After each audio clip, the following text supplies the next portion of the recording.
Hey guys, today I'm going to show you how to fix Export As not working in Adobe Photoshop.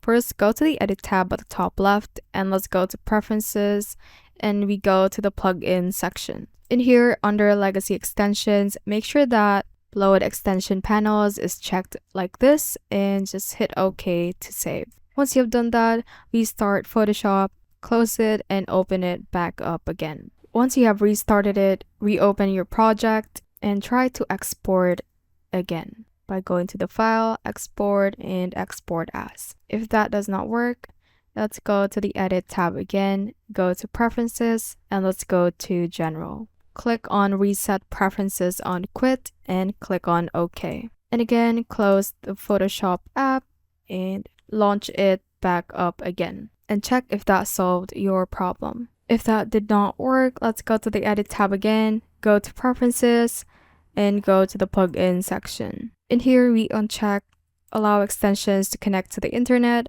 After that, let's go to Export, and at the bottom, you should be able to see the Use Legacy Export As. Have that checked, and click on OK at the top right, and check if that solved your problem. Thanks for watching. If you found this useful, hit that like button and subscribe for more videos like this.